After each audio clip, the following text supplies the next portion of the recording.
warahmatullahi wabarakatuh. Saya Yuni Sagita Putri dari Prodi Pendidikan Bahasa dan Sastra Indonesia.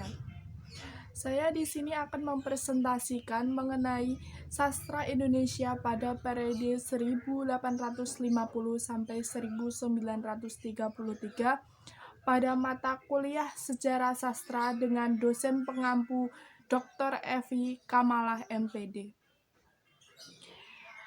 Yang pertama, saya akan menjelaskan apa itu sastra Indonesia.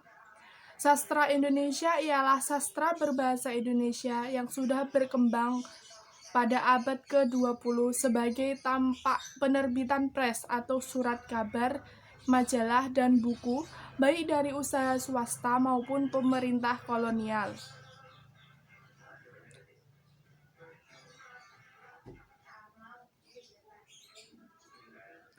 Pada periode 1850 sampai 1933, karya sastra yang banyak ditulis adalah roman yang beralur lurus.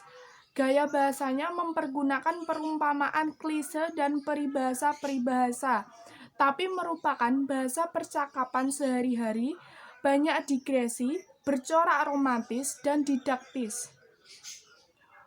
Roman-roman mempersoalkan adat, terutama masalah kawin paksa, permaduan, pertentangan kaum tua yang mempertahankan adat dengan kaum muda yang menginginkan kemajuan sesuai paham kehidupan modern, berlatar daerah, dan kehidupannya. Termasuk dalam periode ini antara lain sastrawan Marah Rusli dengan judul Siti Nurbaya. Yang kedua, Abbas St. Pamuncak dengan judul Pertemuan. Yang ketiga, Nur Sultan Iskandar dengan judul Kata Hendak Jadi Lembu Karena Mertua Salah Pilih. Hulu Balang Raja. Selanjutnya, Abdul Muiz dengan judul Salah Aswan. Hamka dengan judul Tenggelamnya Kapal Van de Wijk. Panji Tisna dengan judul Sukerni Gadis Bali, dan yang terakhir Selasih dengan judul Kehilangan Mestika. Selanjutnya, saya akan menjelaskan sastra Melayu Tionghoa. Sastra Melayu Tionghoa di Indonesia tumbuh dan berkembang sebelum muncul sastra Indonesia modern akhir abad ke-19. Nio Joylan menyebutkan dengan sastra Indonesia Tionghoa, menurut Jacob Sumarjo, dalam hubungannya dari Khasanah Sastra Dunia pada tahun 1985, jenis sastra ini diawali dengan terjemahan-terjemahan. Pada kurun waktu awal perkembangannya, terbit karya-karya terjemahan sastra Cina dan Eropa yang dikerjakan oleh Lee Kim Hook, antara lain Kapten Van Berge setebal 560 halaman, Kawanan Bangsat setebal 800 halaman, Pembalasan Bakarat setebal 960 halaman, Rokalbul Binasa dan Genevieve de Vadas setebal 1250 halaman.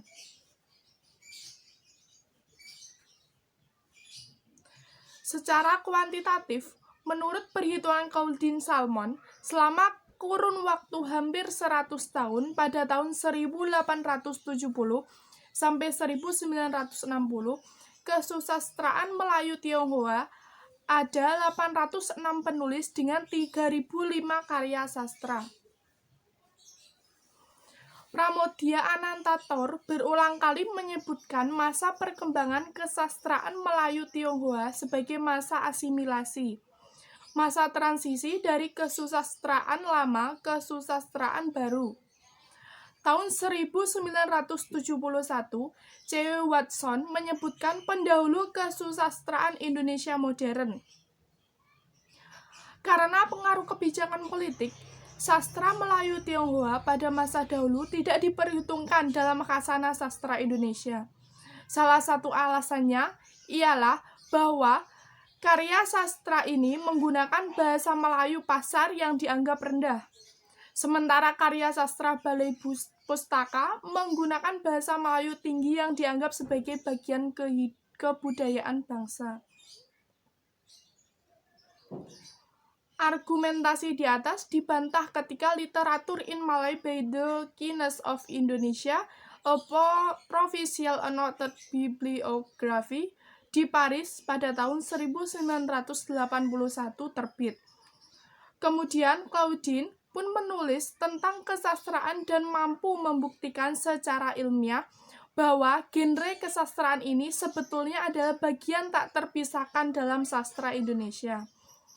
Theo bahkan menyatakan bahwa buku Claudine telah memberikan landasan kuat kritik sastra yang sangat diperlukan untuk lebih memajukan penelitian sastra Indonesia modern.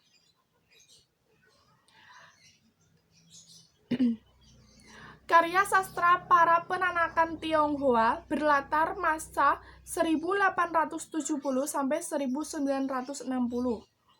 Karya sastra Melayu Tionghoa menggambarkan dinamika yang terjadi semasa puncak Pax Nederlandica pada masa keemasan penjajahan Belanda dan beberapa dekade awal kemerdekaan Indonesia.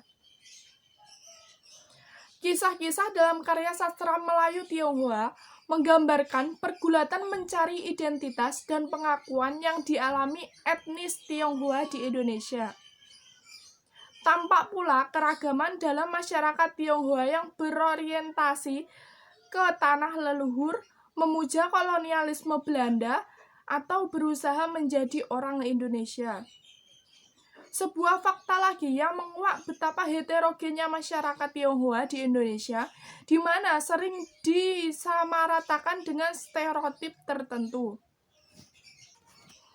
Yang kedua adalah bacaan liar perkembangan kesusastraan Indonesia pada periode awal ditandai dengan produksi bacaan kaum pergerakan yang sering disebut oleh negara kolonial sebagai bacaan liar.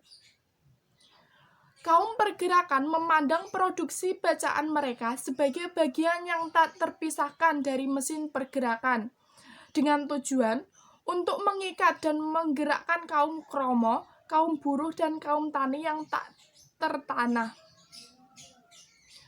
Produksi bacaan dapat berbentuk surat kabar, novel, buku, syair, sampai ke teks lagu.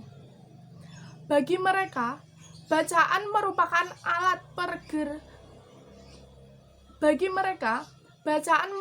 alat penyampaian pesan dari orang-orang atau organisasi-organisasi pergerakan pada kaum kromo. Oleh spektrum revolusioner dan radikal dari kaum pergerakan, bacaan diisi pesan tentang zaman yang telah berubah dan penindasan kekuasaan kolonialisme. Tujuan dari pesan-pesan tersebut adalah agar dapat mengajak rakyat atau kaum kromo melawan penjajah. Pada masa awal pertumbuhannya produksi bacaan liar, tidak mendapat rintangan yang berarti dari negara kolonial. Tapi ada perkecualian untuk tulisan Soedi Soejaningrat, seandainya saya seorang Belanda, yang dituliskan dalam rangka menyambut perayaan bebasnya Nederland dari kekuasaan Prancis. Dalam menulis karangan tersebut, Soewardi dibantu oleh kedua sahabatnya, yaitu De Wisdekker dan Tripto Mangunkusumo. Tulisan ini diumumkan dalam surat kabar Indische Party The Express yang saat itu ditiraskan mencapai 1.500. Karangan Soewardi CS ini dimulai dengan mengisahkan tahun 1811 ketika Gubernur Jenderal Daendels menerima berita bahwa Nederland menjadi bagian dari Prancis. Ini berarti Raja Belanda pada masa itu, Lodewijk Napoleon, saudara kandung dari Kaisar Napoleon, menerima baik pencaplokan itu. Pengibaran triwarna Prancis di India dilakukan setelah Daendels menerima persetujuan dari Raad van Indië atau Dewan Hindia. Daendels yang benaknya penuh dengan adegan-adegan perang mengerahkan pribumi, membangun infrastruktur dan bangunan-bangunan perang untuk menghadapi serbuan Inggris. Musuh utama Prancis dengan nafsu kolonialnya sangat mengincar tanah Hindia yang kaya.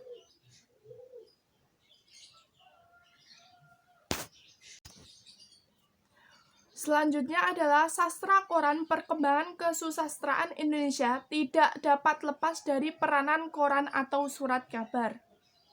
Surat kabar mulai menunjukkan peranannya dalam menopang kehidupan sastra dengan banyak melahirkan penulis-penulis novel dari kalangan wartawan. Ini bahkan dapat dilacak serta terbitnya surat kabar pertama yang menggunakan bahasa Melayu dengan tulisan Latin, yakni Surat Kabar Bahasa Malayjo tahun 1856 dan beberapa surat kabar lain sesudah itu yang memunculkan penulis-penulis Tionghoa. Penulis-penulis ini kemudian melahirkan sastra Melayu Tionghoa, baik berupa karya asli, saduran maupun terjemahan. Di dalam rentang panjang sejarah sastra Indonesia, evolusi sastra koran dapat dilacak sejak masa prasastra Indonesia modern. Yang keempat adalah dari Max Havelaar ke politik etis. Perkembangan kesusastraan Indonesia tidak dapat dipisahkan dari masyarakat Indonesia dalam perkembangan kesadaran sosial dan politik bangsa Indonesia pada abad ke-20. Hal itu diperkuat oleh pendapat Bakri Siregar. Dengan demikian, sastra Indonesia modern dengan lahirnya kesadaran nasional tersebut yang tercermin dalam hasil sastrawan-sastrawan dalam tingkatan dan taraf yang berbeda sesuai dengan masa dan lingkungannya sebagai ternyata dalam kritik sosial dan cita-cita politik yang dikemukakannya, serta alat bahasa yang digunakannya.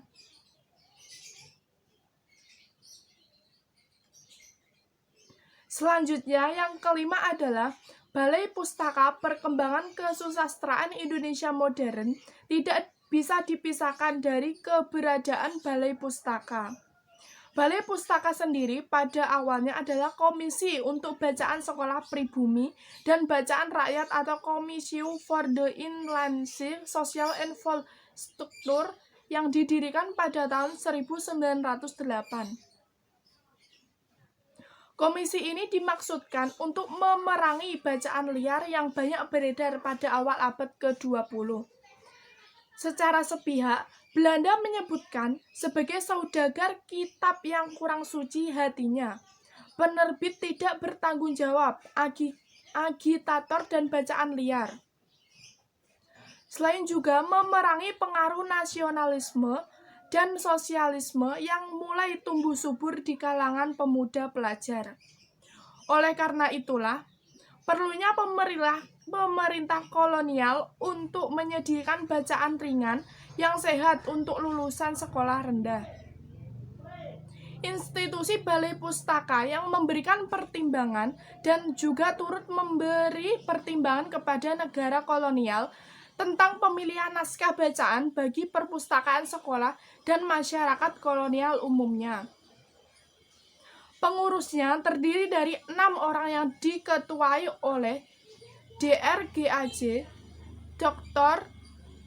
G.A.J. HCU ini Advisor for Inlandszaken. Balai Pustaka memberi dorongan untuk kemajuan dan perhubungan antara sastrawan dan masyarakat.